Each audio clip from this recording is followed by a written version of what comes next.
about 3 after, so I'd like to get started. As some of you might have heard, Greg said right off the bat, where was this one at? Again, has this ever happened to you? It doesn't necessarily mean that it has to be a wind turbine. It could be just about anything, anywhere in a plant, power system, whatever it might be. What we're going to do is look at being able to find these things with using predictive analytics with our host and one of our other hosts here, Mr. Greg Wolf. If you go to the next slide real quick. He'll be doing some of the presentation about the Fisher block and what it can do for folks to help power plants with using AI and machine learning. It's actually a very useful tool. It can be used in many applications, not limited to, again, just wind turbines, but anything in a power plant, it'll actually track. Also, we'll get into in a little bit, talk about some of the inverter-based resource issues and our fun with the Odessa event. It can also be used there also. So he'll be doing a good bit of chatting after I get through boring you folks, out there talking about the background. But again, Greg Wolf is on. My name is Evan Seacock. I'm with Certrec. We will be giving a high-level representation of what happened with the Odessa event, talking through the 2021 and 2022 events, what happened with inverter-based resources out there, and then we'll end up talking about how Fisher block can help, look at information, record information, and then some of the things that actually NERC will require down the road they're working on. But Fisher block Greg will go through examples of what all he's used, some different situations that can help, that they've used to help predictive analytics, the challenges, use cases, the ease of installation, which is really the nice thing. These things are very easy to install. Then how it can handle fault recording, in NERC compliance. And then we'll go through a question and answer at the end. Also, we would like to hold questions to the end. Do feel free to also put them in the chat if you'd like. We will be monitoring the chat and we can answer those when we get to the end. But if you would hold questions to the end, if you need to, ask anytime, but I'd like to hold them to the end if possible. Here at Certrec, we've been working helping our clients out and others with various items and a way you can handle data, compliance service, SaaS and services. We do provide quite a few different items with SaaS in our various services here at Certrec, especially with NERC, and we also help with NRC type stuff. That's our background with nuclear type. Cybersecurity for utilities also is one of the items that's a big deal these days, but this one's kind of getting into digitization and how we can use different components and inputs to help look at the system, and how this technology will reduce gaps and help reduce the ability not to understand what's going on in your system and catch catch something that breaks down in service, and this will help you catch possible breakages while it's in service by looking at the information coming in. And again, the big part of this is going to be Fisher block and how they use it. And and like we said, Greg will help out with that and explain a lot of the cases down the road. Very interesting information and how it pulls it in and how they use that data.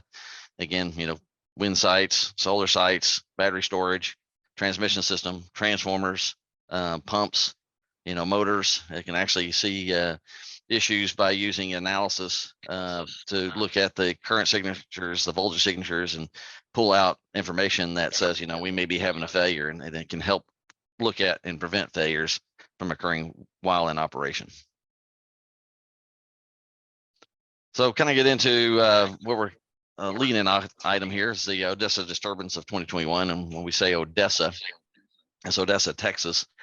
What happened is in 2021 and then again in 2022, almost a year later to the day, there were a line fault on a transmission line in the area of Odessa. And with this fault, it actually caused problems with inverter-based resources, IBRs. Use that term more, IBR. But these inverters actually started tripping out. So in 2021, the event caused a tripping of a little over 1,000 megawatts of IBR supplied systems off of solar. And then in 2022, it caused a larger scale loss of generation, 1,700 megawatts. And then also along with it, kind of interesting is they ended up having a loss of 844 megawatts of synchronous generation. So that's a little different issue. That's not really covered by what they're going to be looking, that NERC is going to be looking at. Texas RE and ERCOT are going to be looking at from a event standpoint. But the interesting thing is that with this perturbation, with this transmission line that it tripped off large amounts of generation in the solar area. And so they're trying to figure out what's going on with that, why it happened. And they've narrowed it down to, 3 manufacturers. Now there were 10 in the 2022 event, but 3 manufacturers had were repeat offenders, we'll say, in there, the TMEC, the Power Electronics, and CAISO. There was a little bit of shift on the amount of disturbance between those two on the different years, because they did do some corrections from the 2021 event, but they haven't got them all out. And so NERC is trying to make sure that in the end that they get all the information they need, which is data recording in the end, and then also look at changing how those inverters work, how those particular inverters need to respond during these type of events so they can actually get through it. And again, for folks to read all of it, I don't want to go into it because there's actually a lot of information and a lot of how these inverters work. Their programming, it's best to get with the vendors to talk through it, but NERC put out a report and have that reference down at the bottom. Feel free to pull that information up and read through it. There is quite a bit of information in it. Then, we don't really have the time to go through all of it, but I wanted to give you the high level that this is an issue caused by a disturbance on the grid. They're trying to figure out what it is, but run into problems because not all information was recorded, which gets us back into Fisher-Block.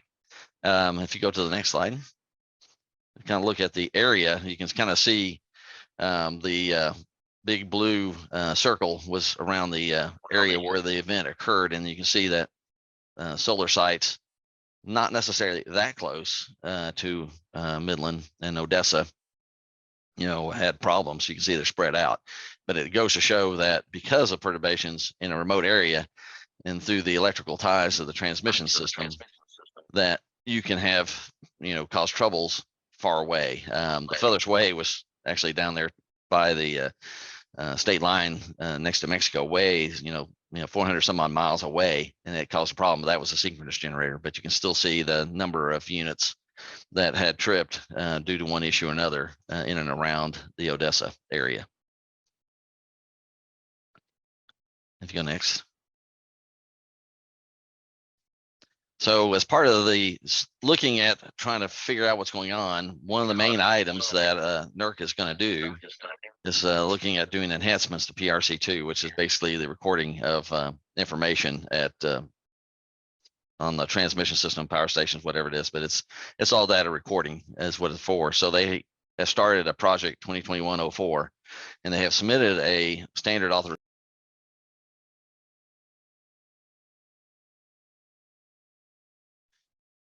I think I hit mute, sorry. So they have submitted a SAR, and they want to revise, they're planning to revise the PRC2 with these following enhancements. One is look at plant level high resolution oscillography data, have that information come in, make sure that it's recorded. Look at plant SCADA data, so it's beyond just what's going on with the grid, voltage, frequency.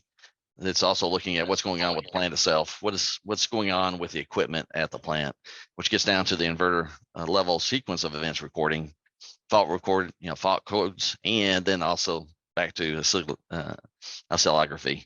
They want to make sure all that stuff is recorded, and it kind of gets into what we're going to be talking about today with Fisher-Block and how that can help, a site out get and record this information that's going to be coming out in the future. And actually currently, California ISO is actually starting to ask sites to make sure that they have some way of recording this information, make sure they have it down to the inverter level, that you're pulling this information in so that it can be recorded for perturbations, because you can't figure out necessarily what's going on unless you have high speed recording from information come in so that you can dissect what's going on with the problem that you need to fix. So as part of that, again, it's not only with the event to show that, if something didn't occur right with your event, but also from a standpoint of show that you did make it through all the way. that you don't have that you didn't have a problem. So it goes both directions.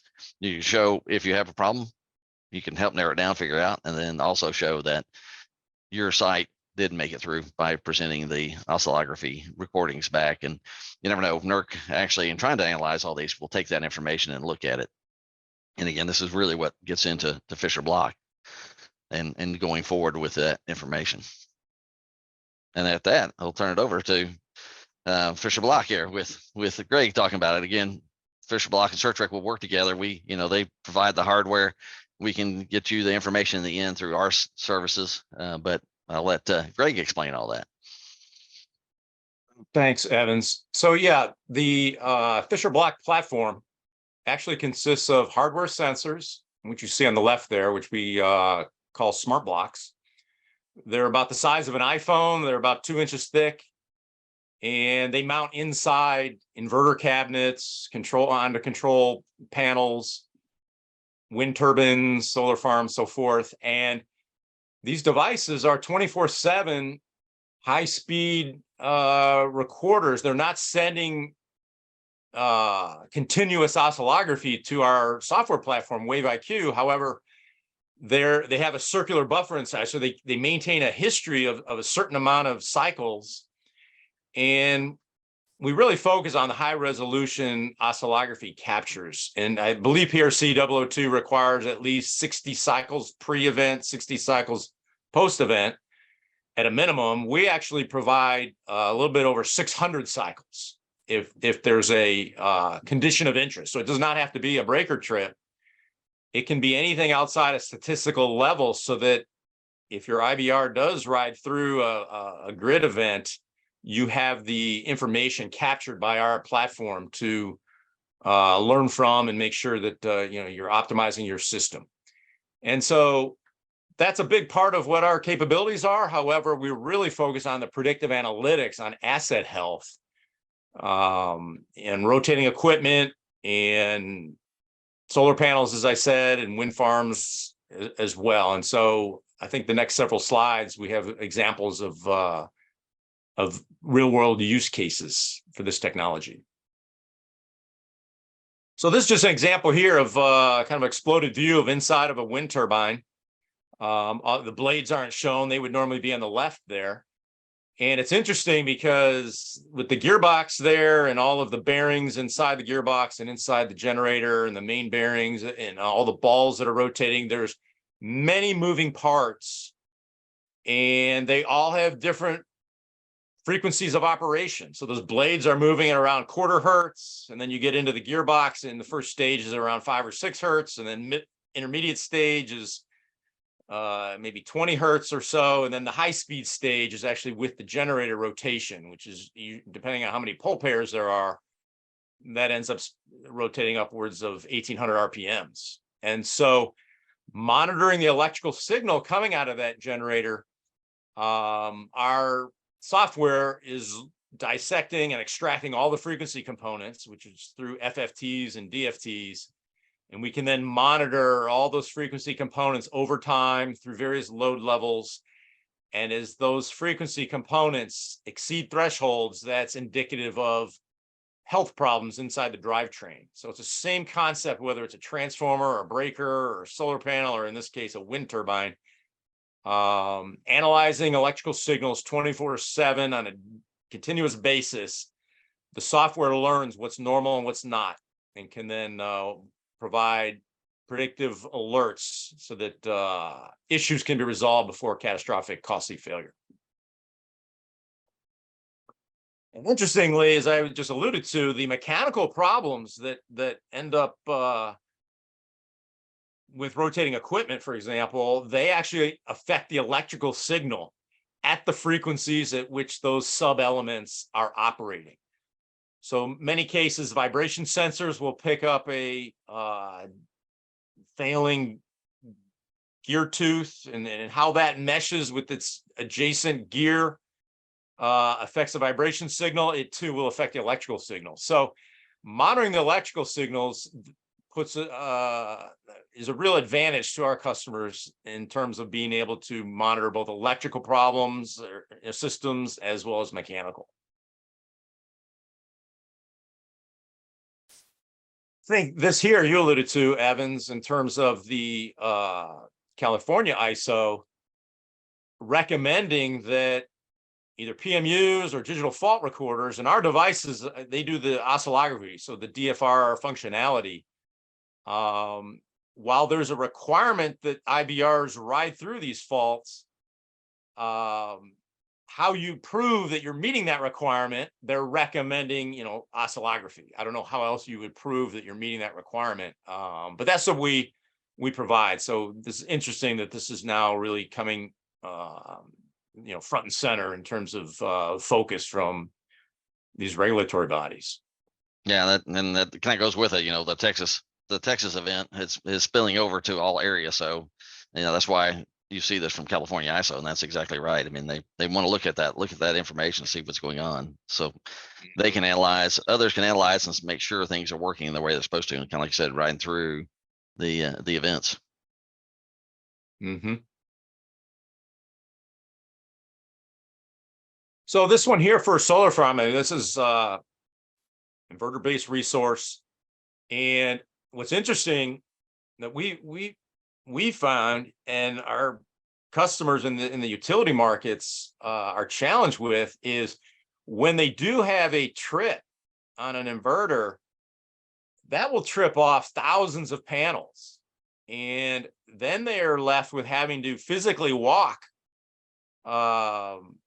can be several miles of panels to try to find the defective panel visually. Monitoring those lines coming into the inverter with a platform such as ours, we're able to provide a much narrower view or location of about 300 or 400 feet. And so monitoring the lines just for that purpose is a real efficiency gain. But it also then has the added benefit of providing the oscillography if there is a ride-through issue that we've been talking about these last several slides.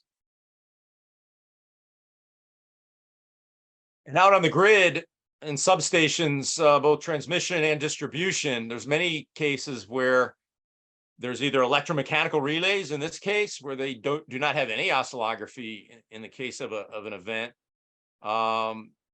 And there's also this concept of a nuisance trip, where you would get a circuit that trips off kind of periodically, and can even propagate to other buses and feeders within a substation, which is the case here. So you alluded to the ease of installation. Our devices, actually, in this case, they're retrofit covers to a flexi style test switch. And so just swapping out the covers with on those test switches with a smart cover, we call it. Within, I think this took a little bit more than a day, maybe I think 10 hours in total. We equipped 40 feeders approximately. And within 10 days, I believe the first event was captured, and all our devices talk to each other. So when one trips, they all trip. So we had a sequence of events view where you just scroll down and all 40 waveforms are on one time axis. And so our customer, the utility, was able to see very quickly which bus and feeder, where the problem started, how it propagated across, which phases were involved, and they were able to get to the bottom of the issue fairly quickly. And so now we're rolling out in many substations with this customer. Yeah, so you talk about the ease of installation. That's actually the big thing that got my attention on this in the first place. With the old digital fault recorders, all that was wired in. You had to wire in all the separate CT circuits and bring in PT circuits as necessary, and down to an end cabinet. So you had to run all that wiring through. What you can see here, there's a number of breakers on this switch gear. You'd have to bring that down to the digital fault recorder. In this case, you just put on the front end, and it, like you said, in short order, you had this up and running. That's actually tremendous. And Greg will have some examples of some more pictures of how easy that is and what that looks like, for the CTs. People are going to be going, well, how do you do that with the CTs? And we'll show you here in just a sec. Right. I'll make one more comment here. Just go back just a second. We did this with no new wiring at all. And we get asked a lot, well, what happens when they need to test those relays? Those smart covers come on and off just like a normal test switch cover with 2 thumb screws. So And there's spring-loaded pins underneath, ruggedized industrial-grade spring-loaded pins that make contact with those knife blades, so that just by putting that cover on, we're able to measure three-phase voltage.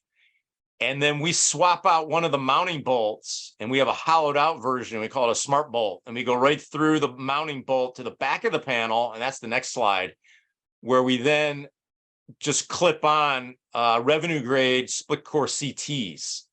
So if you advance one slide, you can see the, I don't know if you can see the mouse, but on the left picture here, on that test switch on the right, you can see the insulated tube coming through the back of that mounting bolt. It terminates into a connector that sits in the tray, and then we have a three-phase split core CT probe assembly that just snaps into that connector, and then we snap around the secondary wiring there. So without an outage, no new wiring, no disconnecting of any secondary wiring, we then are measuring three-phase volts and current. And we actually come through the other mounting bolt, you can't see it on the picture, with an Ethernet cable. It's actually a tiny insulated cable as well. We terminated an RJ45 connector.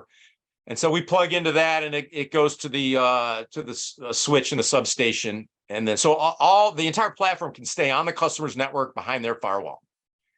Picture on the right is actually installing one of our devices on the back of a test switch. So as I'm sure most people on this call know, many of these control panels, you can walk to the back as easy as to the front.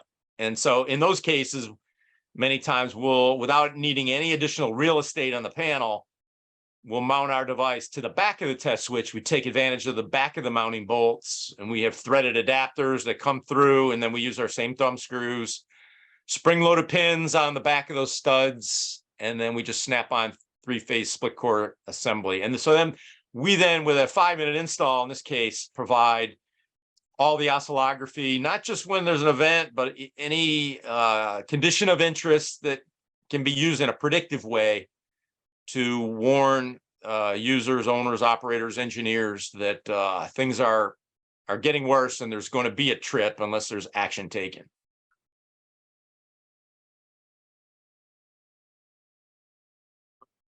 Yeah, this is an implementation at an industrial plant, large rotating asset motor in this case, monitoring that 24/7, just like we've been talking about. And all of the scans our platform does on a daily basis, we convert to the frequency domain, and we monitor these frequency components.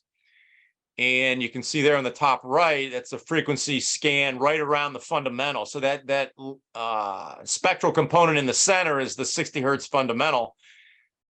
And interestingly, as rotating equipment degrades in the windings of rotor connections, the wirings or rotor bar joints, what will happen is we'll see sidebands on either side of that fundamental at a distance equal to the slip, or a function of the slip frequency, or the difference of the grid speed. The grid is 60 hertz, which is 3,600 RPMs.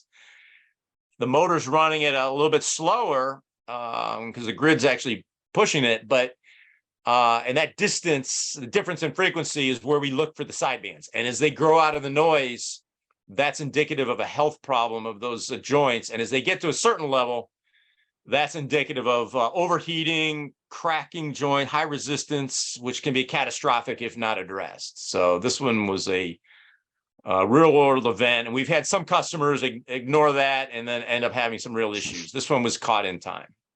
And then it's kind of like what you're saying too, with and what we discussed earlier. This one you say was a rotor, but at the same time, it would pick up similar frequency changes, and you would do sidebands like you're showing for pump if it's driving a pump or something else too, right? So it's not this right. one.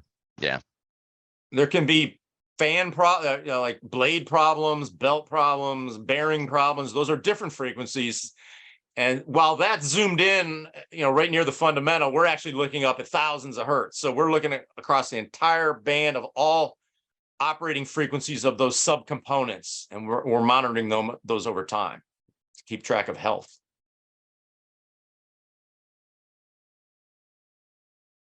This is an example where we saw a very prominent spectral signature. It started out, the very first spectral component there was the generator speed, 7.5 hertz. and multiples of that. So at 15 and 22.5 and so forth, and moving up, the intensity of that distortion grew, which is indicative of an alignment problem. So we had thought that was an alignment issue. The platform cited that. WaveIQ came out with the alarm, and they went in and did the inspection. Actually found a pinched rotor cable that was arcing as the with the rotation of the equipment. And so, and you can see that could have been catastrophic as well. I mean, we've all seen pictures of wind turbines on fire occasionally. And those are the types of failures that cause those problems. So now our platform not only warns of a potential alignment issue, but also, pinched cables to be looked for. So as the repairs and inspections happen, the results of those inspections get fed back into WaveIQ, and then they're at the fingertips as you hover over various tables of data or lists of ComTrade records. We have pop-ups that show what's happened in the past that have caused those similar types of either waveform shapes or RMS levels or what have you. So, and all the customers that utilize the platform benefit from the learning across the entire program. So it's really helping industry overall in our view. It's a quick example here of a capacitor bank switch controller issue. Ideally, capacitor banks would be switched in and out at zero crossings when there's, no current and, and no voltage. And so there's those timers in there, those controllers are watching for zero crossings. And when they see them, that's when they switch cap banks in and out to manage the power factor. And as those timers begin to fail, they'll switch cap banks in and out, not at zero crossings, and you can get thousands of volts and current spikes. And so that can wear those contacts down and reduce the life of the cap bank. So this is an example of our platform detecting that. There's a snippet on the left there, the bottom left, from an IEEE paper and what a cap bank timing controller problem looks like. And that's a real world event that we caught. And similarly, IEEE report showing a lightning arrestor beginning to fail. You'll see transients in the RMS even, they last that long. So that top chart is WaveIQ reporting RMS transients. And that's a zoomed in view on the bottom of the waveform capture that went along with one of those RMS transients. And this was one where the breaker actually did trip. Took about 30 cycles to trip, which is another problem. But really just providing visibility and advanced notice of problems is really the focus of our platform. And recently we launched at the recent IEEE conference in San Diego 2023, whereby we can now feed live video streams into WaveIQ with the vision module. And what we're doing is we're training WaveIQ to learn from these video feeds. And so that when there's a hotspot or any type of arcing, we're training the model so that we can then not only recognize those arcs and hotspots in a video feed, but when WaveIQ sees that in the accompanying network, WaveIQ is triggering all the smart blocks to actually trip and catch electrical signals synchronous with those hotspots and arcing, so that we can then learn what the electrical signals look like during an arc or a hotspot, so that in areas where there is no video feed, the smart blocks and WaveIQ platform can predict that a hotspot and arcing is happening based on the electrical signals that we've learned from with our customer partners there on the left. So it's a wildfire mitigation use case and benefit, along with any type of asset problems in substations or along the grid. So this kind of says it all. I guess to turn it back over to you, Evans, but the ease of install and the visibility is what we're really focused on. With state-of-the-art, even though it's easy to install, it doesn't necessarily mean it's not state-of-the-art in terms of its capability. We have extremely high sample rates and revenue grade accuracy, and so and also duration of in excess of 10 seconds of waveform views. I think the industry standard is typically like 2 seconds on an event. So just real quick, when you say that, and we'll go over the slide in a minute, but what is the sample rate for the smart block? What does it sample at? Right. Well, it's interesting. We get asked that quite a bit. And what we found is that it depending on the use case, it's not always beneficial to have a higher sample rate. And so when we're out on the grid and substation applications, 128 samples per cycle is typical for our platform. However, when we're doing asset monitoring and we're looking at high resolution frequency content near the fundamental, it's best to slow down the sample rate and actually sample for a longer duration. So you end up with the same amount of samples, but you've done it over a longer period of time at a slower sample rate. And that allows you to get very high resolution and 0.001 hertz type resolution by doing maybe 480 samples a cycle, and so or a second. So we vary the sample rate depending on the application. Okay, that's what that sounded like. It's very dependent on what is needed, and definitely anybody who needs that information, they're to consult with to find out what's best for them. So, I mean, that's actually very good feedback, is to know that you can change that, and it depends on what you're trying to find. That's probably a bigger part. What are you looking for? So, not only just oscillography, but looking for the artificial intelligence to help find issues for you. So. Again, like Greg has talked about, it goes, a big part of this is, we have once I was blind, but now I can see this device. It looks simple. It ends up being simple, but Greg and his team has put a lot of work in behind it to help make it easy to install.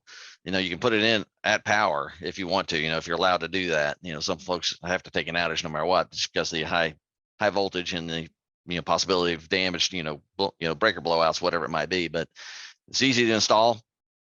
You can do it at power if necessary, and it gives you lots of visibility that you never had before, lots of information.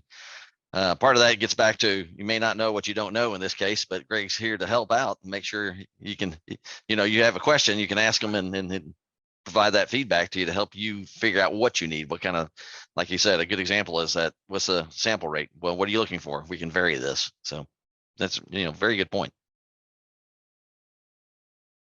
And it goes back to also, again, you can see that the test block there is a closer one, but next to it is some of the other relays that just actually work on a trigger and not necessarily continuously sample information, pull that information in.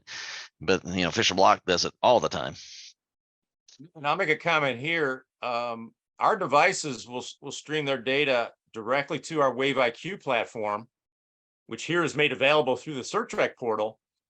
We also, though, our smart blocks can stream DMP3 data, format directly to third-party SCADA systems.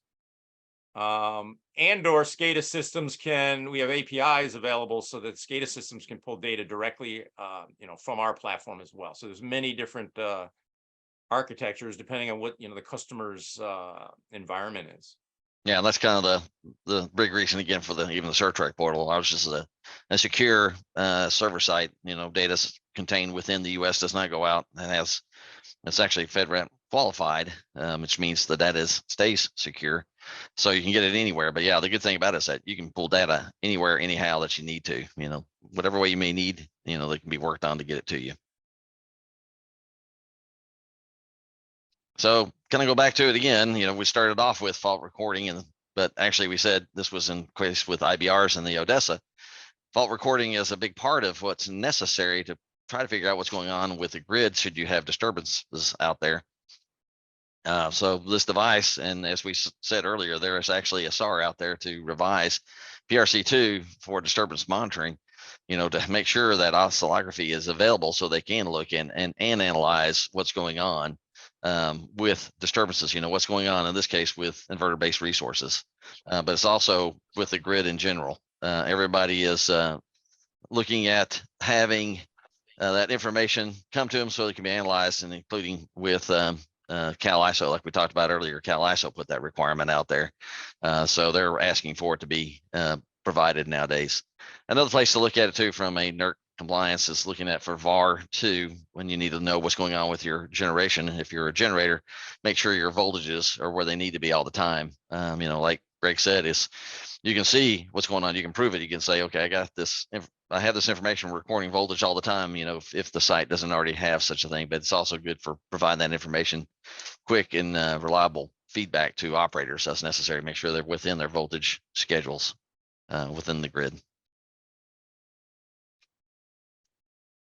So again, at the bottom line is really trying to improve your return on investment, making sure that you have a device that looks at your system continuously, looking at it using AI and providing feedback if there seems to be something popping up. Greg gave a good number of examples.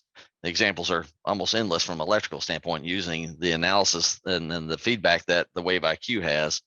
We can help you predict when something might be failing, and that you can schedule outages instead of taking a unplanned schedule, an outage, say on a generation or even a facility, a production facility. You do unplanned, it costs money. No matter what, it costs money. So there's always a return on investment knowing this information ahead of time. Of course, it enhances reliability by the same regards, knowing ahead that something might be failing and being able to do something about it. And of course, thus reduce the risk, helps with the compliance, which we're talking about with the Odessa event. Some of that they're looking at changing the standard requirements for PRC2. NERC's doing that, so help with compliance in that step. So really the next steps here is how can we help you out in the future here. How can we help you utilize predictive analytics, and what areas are you hoping to improve? Get in touch with us and we can talk through it. Greg and his team have a wealth of background of knowledge there, obviously lots of examples. So here to help. And at this point, we have any questions out there? Brandon, do we have anything on? Not seeing anything in the chat just yet. And, okay. And I'll point out that we have pilot programs, depending on the application, that are kind of just drop-in programs to do a proof of concept in order to evaluate the technology and see how it performs and the reliability. We've got real high reliability. We've had virtually, I think, single-digit returns on thousands of units. So, it's something that we're really focused on, is providing value to customers and providing an opportunity to evaluate the technology very quickly and economically. Yeah, and I would say some of this too. We showed how easy this is to install. One of the things again that I really liked about this whole thing is what I used to have to do back in the day when I was a little bit younger, I'll say, and working at the power plant. We would have problems with motors and pumps. We would bring a recorder out, but we'd have to intrusively install the thing. We'd have to tie into the current transformer circuits. We would have to make sure we tied into the potential transformer circuits, the voltage, and then run the equipment. We'd have all these wires hanging out of a cabinet with this big old recorder sitting there. With this situation, you don't have to anymore. It's all contained on the front end, pulling information continuously. So again, that's a huge change, and it's really a new and innovative idea, and ease of getting data, quick and easily. It's really the biggest thing about this whole thing. Very, very quick, very easy. Here's one question. You sort of touched on this already, but right now CAISO is making recommendations to implement this capability. Any thoughts on how it might be a regulatory standard soon? Again, that goes back to the Odessa event and going through what the standard authorization request is under that project that we discussed early on. It will take a little while for NERC to go through and update their standards, but PRC2 looks like it will require additional information, especially oscillography, being able to do sequence of events, which PRC2 already has, but this will be coming out probably within the next couple of years. They'll have the standard revision requiring implementation over time to put this in. So if a site doesn't have that now, they can do it. Of course, the CAISO is already asking for this sort of information. So so the ISO is a little different than NERC, but they're all interested in the same thing: reliability of the power electric, the bulk electric system. So kind of ISO's going, we want to make sure we're getting the right information. Everybody's looking at it, much like Texas RE is and ERCOT within Texas, where the event originally happened. So they're pushing, from the edge. The ISOs will do it probably first and get more requirements, as we're seeing, as before the NERC actually gets their standard out there.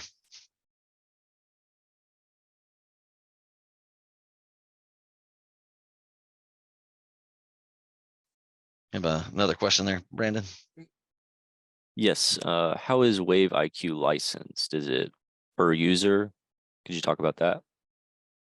Right. No, we're really focused on the data that comes in. So it's really a function of the number of devices streaming data into the platform, and the number of users is, there's no limit on that. So there's authorized roster of users that are provided login credentials and or email notifications. But the license of Wave IQ is tied to the number of smart blocks. And then many companies will just choose to just do a multi-year capital purchase and not impact their operating expenses. So we're real flexible in terms of working with customers and getting the most effective model that works for them.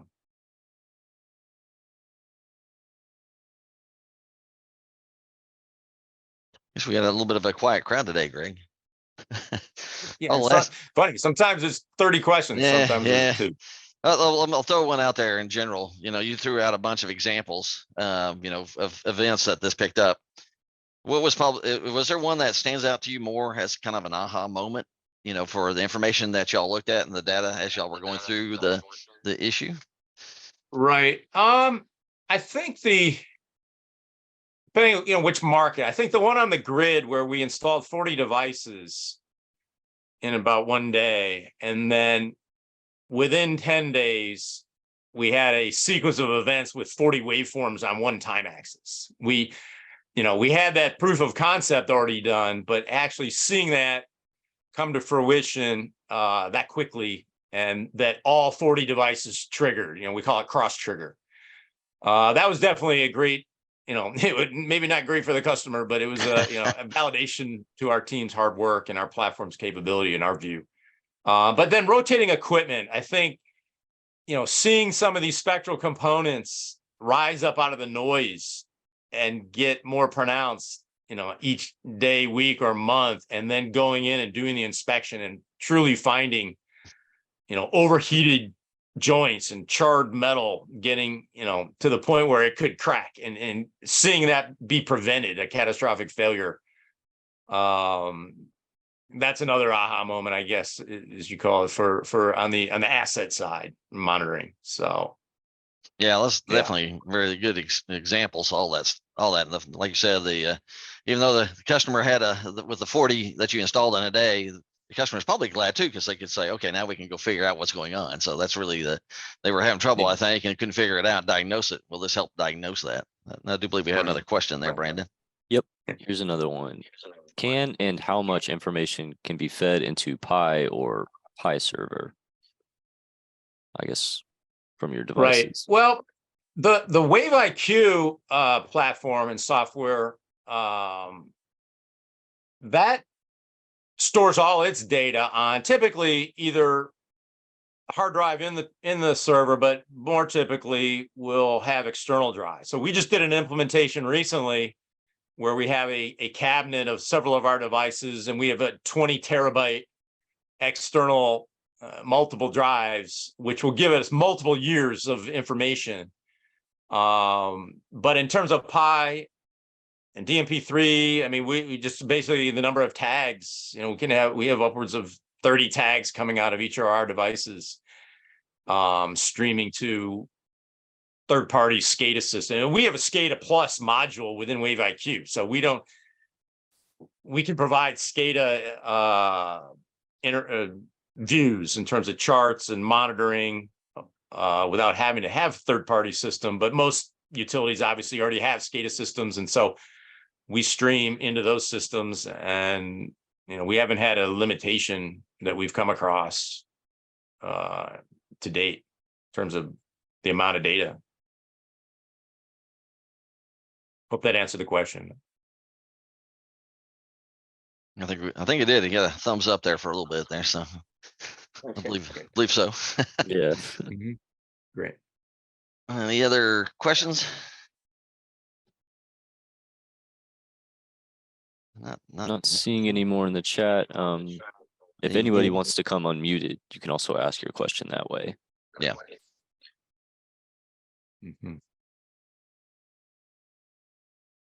Okay. Looks like we got one more. Will the recording be posted? Yes, this webinar is being recorded and it should be posted by Monday next week. Where will it be posted at? On our YouTube channel. Okay, so YouTube Certrec? Yes. Yep. Okay. Great. Okay. I guess if you got any other good stories you want to give us, Greg, you had a lot of good ones so far. So, well, we'll be in Arizona up towering some wind turbines in a few weeks' time. That should be pretty hot. Oh yeah, yeah. Come to Texas, we're hot now too. So, right. Just gone way up. Probably not be like what we're seeing in this picture here. So yeah. That's a little too relaxed. I couldn't do it. Quite frankly, I'm not a heights guy. Yeah. Okay. And just interestingly, we've had a customer recently send us in another 8 panels. So we've got almost 24 solar panels in our facility that are in various stages of failure that are going through some pretty interesting testing and monitoring so that we can learn from those slight anomalies and distortions in the DC signal in order to predict ultimate ground fault trips. And so that evaluation is proving to be potentially very beneficial. And so we're adding more panels to that program. And so we hopefully in these upcoming webinars, we'll be able to share some more detail on that. But the example we gave in this presentation was, when there is a ground fault trip, by monitoring these lines coming in, we can, the platform can narrow down to a few hundred feet rather than 8 or 9 miles. And so that's a benefit. But being able to predict a ground fault trip, that would even be, obviously have further benefits. So that's what we're focused on at the moment. Yeah, electrical signals or electrical signals, AC side or DC side, doesn't really matter. There's still signals out there. So exactly. And it just goes to show there that that y'all are continuing trying to learn and improve your programs and your systems, and your intelligence. So that's actually a really good thing, especially for folks looking to use this device.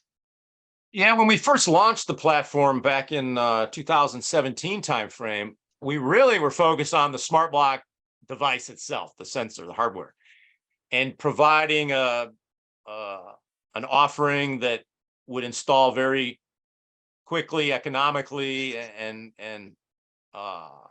advanced technology as well in terms of the recordings.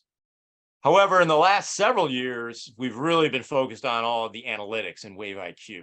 The hardware is state-of-the-art recording, but making sense of what it's recording and monitoring is really where all a lot of the value is. And so these past several years, 4 or 5 years, has been really focused on all the analytics and even taking advantage of some of the newer techniques that have hit the market, like the deep learning, the neural networks, and those Python scripts. And so we're analyzing SCADA data through deep learning and neural network technology, but we're able to feed in a high resolution data stream component into that model in order to improve even the performance even further. So, I think every utility should know, based on their existing SCADA data, what level of accuracy a deep learning model could provide based on their existing SCADA and repair history.